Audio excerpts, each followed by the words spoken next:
Swamiji, question. You have explained us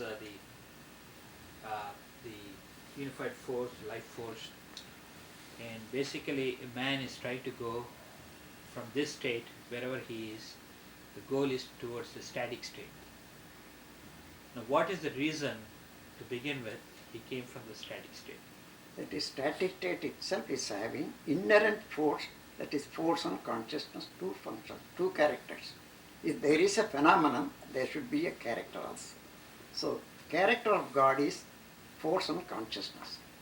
When the force increases, automatically it gets separated as energy particle. So, when the energy particle starts, the consciousness covers and maintains the functional order, that is pattern, precision, regularity in everything. So there is nothing in the universe without force or consciousness. So once that means, if you go back to if you achieve the static state again, there's a possibility again you will come back from the static state as a force. Yes. And then your aim should be going back to static state. Yes. Your aim is to avoid pains and miseries in the life, and also to enjoy fully the beauty of nature. That is the principle of living being and achievement of sixth sense. So in other words, it's a cyclic process, there is no Yes. permanent reaching or towards the goal of static state. This itself is a permanent, The coming and going. Yes.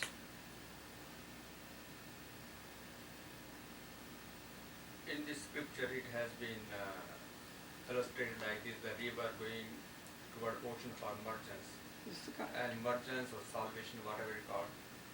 Now, once you get merged with the ocean, do you lose entity completely as river loses? So Yes, how you can fractional come back? consciousness is lost, but total consciousness remains. In that total consciousness, your individual consciousness is Yes, lost. So lost. how can you get separated again? There's no No separation at all. separation. When the gutter reaches a ocean, the name of the gutter and the character of the gutter is lost. It becomes also ocean. So while you use, you will get eternal peace, eternal bliss, because you lost completely. Because you are suffering in the life without knowing that, disturbing the natural rhythm in everything, within the body, within the relationship.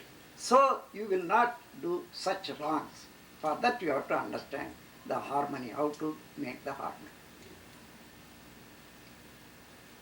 Swami, that means that the ocean can again become a gutter again? Through evaporation. Comes because the ocean is getting evaporated by sun. Then it comes as rain. Then again man is ready to make it as gutter. But after When we reaches man, always man will make everything as a gutter. But after we have realized and got salvation, again we go back to the same thing? Your entity is lost. Where is you? Where are you then?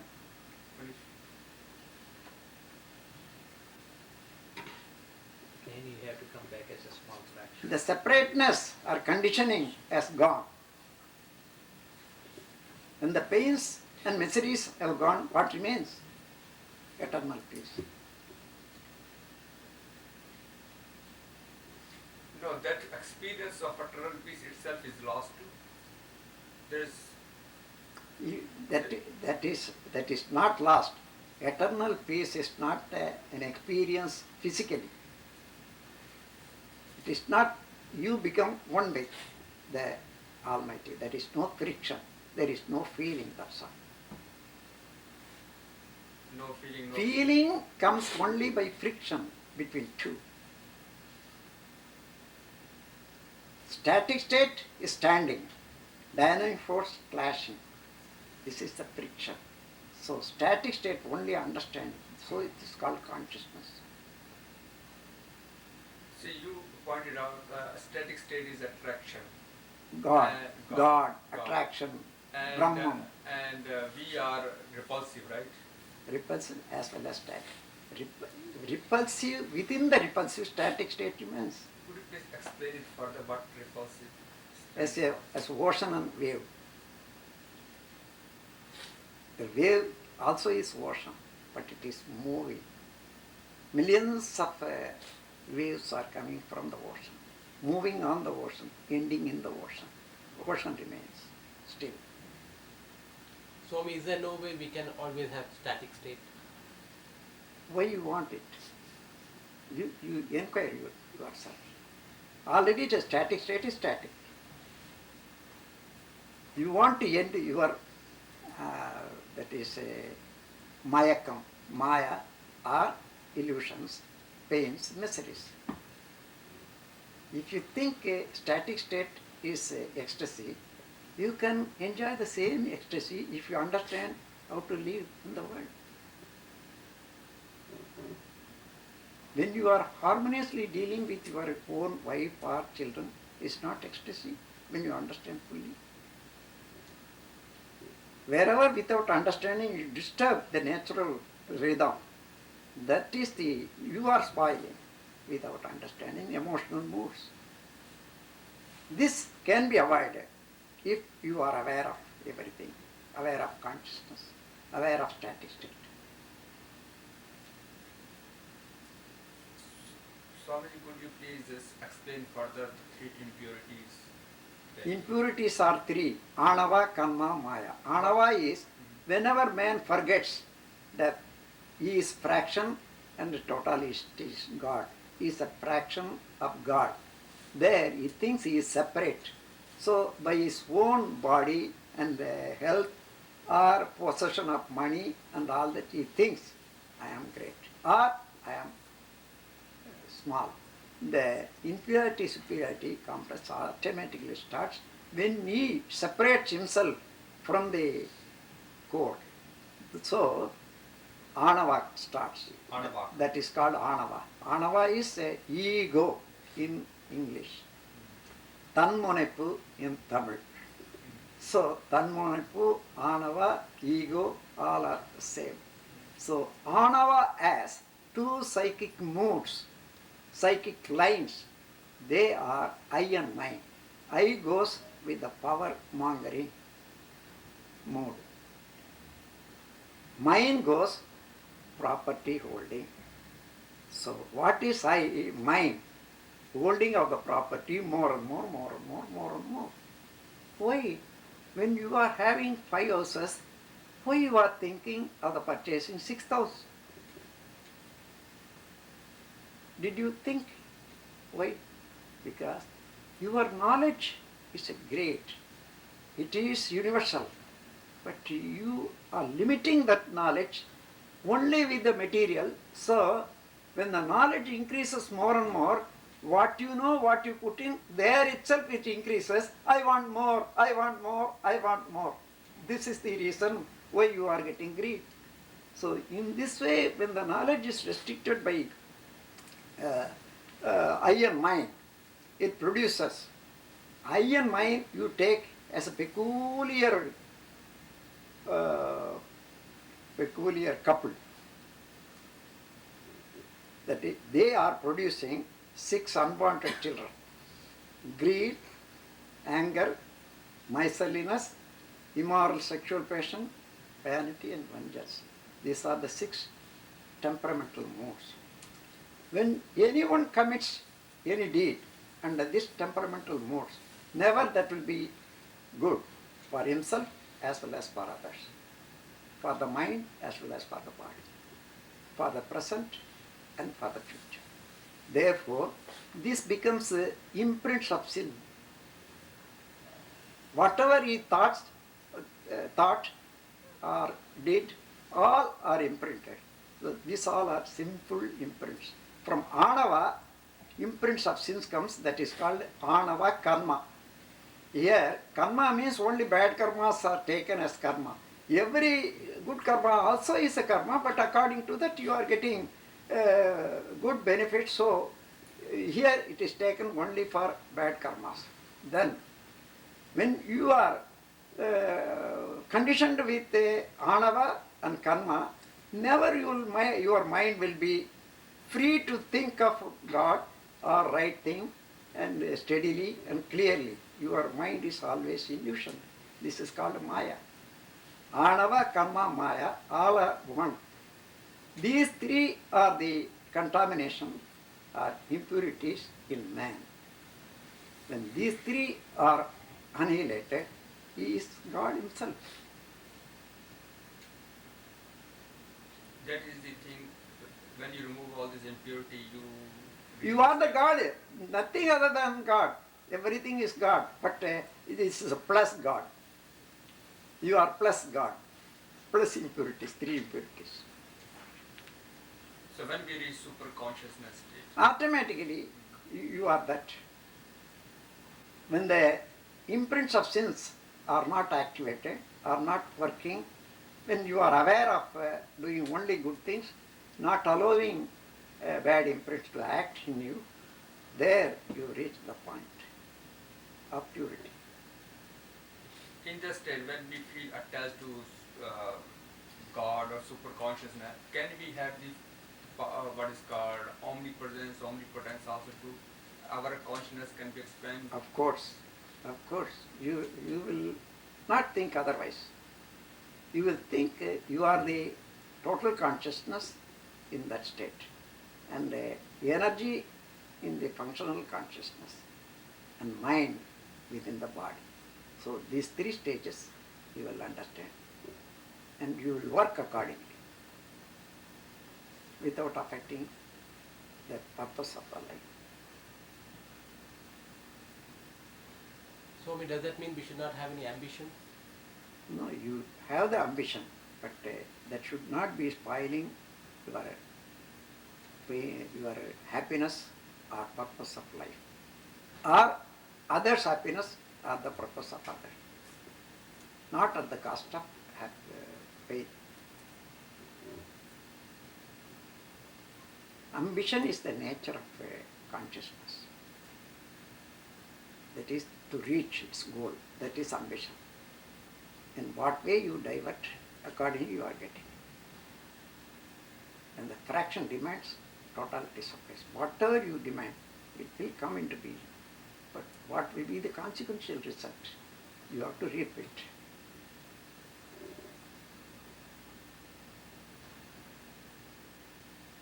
So it is, Swamiji, will you sometime give a lecture on life and birth and death also? That The is, we we have basic lectures for the understanding of life. Already it is mentioned. The life after death is endless. You cannot compare. You cannot test. Therefore, so far, 100 concepts you would have listened to or read. Never you got success, except confusion. Still you are liking to understand the same theory. That means never regret, unless you realize yourself. The realization itself has to show this is the life before and after. I have written a book on it, but that will be understood only after perfection in the meditation system. But is it possible for one to reach a static state in one's lifetime of this Even- small-minded? Even 10 minutes. Only the thing is, the 11th minute you should be able to maintain it, not to destroy it. That is, the old karmas will suddenly destroy mentally and physically. But is Realization is 1 minute. Maintaining the realization, implementation in the life, it will take its own time, because you have to shape up your activities. But what it means when one takes birth, we have the past imprints. Yes. Where does the past imprints are coming from? That is coming from your parents and their parents. In that way, if you go on tracing the hereditary link, it will go even millions of generations and reach the first man who started life on the earth. About his own karma Yeah. of past life.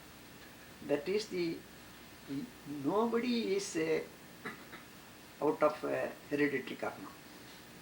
Hereditary karma only made your nose in this way. Hereditary karma only brought in this way. So everything. So you are the symbol of significance of hereditary karma. Whatever now you do with ambition or intention, that becomes your own prarabdha karma. So what are if you add both, sum total of hereditary and prarabdha, that is you, that is your character, that is your value, that is your mind, that is your personality, nothing more or less. Swamiji, how come when I have seen that sometimes parents are very immoral, but the children are extremely saintly. Sometimes parents are saintly, children become a problem. How does affect this? Even, even though parents are very good in their work, but the thoughts and desires would have come from their parents. They are hiding without opportunity. But that hiding sometimes, he also will get the same mood, but he is not bringing into action. So you say, he is a good man, all right. What is in the mind in him, the character, that will take the imprint in the progeny. It will repel. Swami, does that mean the robber's son is more likely to become a robber? No, that is not in the way. The robbing tendency will be there. But if you understand in that way, who is a robber in the world? I don't find any man honesty without robbing others. In one way or other, you may be a doctor robbing the pocket by telling, oh, frightening, if you don't do that, you will get this and that. Purchasing a pill for $1, charging $10, it is not a robbery. Everybody is a robber in that sense.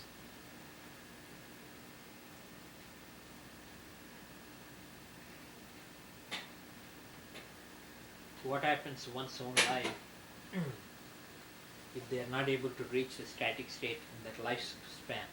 That is, after death, all the imprints will remain in the life force, and after leaving the body, it will get attached to the related person or like character person to shed out all this. Then again, this soul has to feel the pain, miseries, and other things in the rented house. So it's the impurity again stays until Leaving the own house without fulfillment, then rented house, he has to reap the consequences. so chance of reaching the static state is much difficult because you left your own house. Yes. To achieve everything in this life, that is best, that is easy. Only you have to get a change and courage to change the habit. When you are able to change the habit, that is finish of karma. Every cell is working with the habit. They are ready for working as habit goes. You have to conquer your own cells. Suppose you are an alcoholic. At the 8 o'clock time, you used to drink alcohol. From 7 o'clock, every cell will cry, alcohol, alcohol, alcohol. You will not think of anything else. So this is then you are the whole representative of the society, of the cells. Every cell is a living being itself. Swami, that does not mean our soul has got imprints of bad karma, it is not born again. The soul is an energy particle life force. A group of life force is working in you as soul. So when you are not finished, the karmas are desires and karmas are there. Until it is cleared, it cannot, even though it is having velocity with the earth, it cannot go out. So, our forefathers have found 4 fields in the universe. Around the earth, who has not finished the karmas, the soul after death will remain, that is called salokya. Then karma is finished, but he has not realized God, that is called samipya, the sun field. Then if he is achieved everything in yoga, sarupya, and finally sayuj. These 4 fields are there. It means in the Salokya he will come as Again, as a again you will be attracted by the like character person, because after death there is no psychic function. There is imprint, but there is no psychic function. But those who are living on the earth, they have the desire, they have the craving of doing something. This craving itself is attractive, attracts the same like character souls. Okay, now these souls also take birth as animals. Cannot. No, any species will take any other form, because every species and life force is having code, one code. It will not go together with another species. So it is called specific action, speciality. So it is called species. Even the chromosome, 2 animals' chromosome will not go together and make another one, unless they are very near, even in the crossing. So it means dogs will always stay dogs even after death. Huh? A dog will always stay a dog. Yes, but in the evolutionary process, it may change after millions and millions of lifetime. One species may change into other species according to the structure of the body and ecological value of the place. Suppose a lizard falls into river, or it survives by some reason or other, then gradually it may produce child and grow, that may become crocodile. This happens one in the several millions. In this way the evolution happened, the changes in the body. So is human being the highest form of species? Yes, So it is also product of evolution. yes, that is a final link of the evolution. Hereafter there is no more limb, because all the living beings are having some approach or effort to do something for their survival. In man, if he want, he should not get another limb. With the same limb, he can create an additional limb as machines and chemicals and everything. So everything goes in the brain. Therefore, no limb is manufactured or evolved anymore than man. But Swami, that means dogs and cats, they don't know nothing about God, do they? They are God. Like a particle God is there. But they do not realize it. Not necessary. If they forget, they have not created morality or duty or anything. They live according to their nature. Suppose a bird lives, it is able to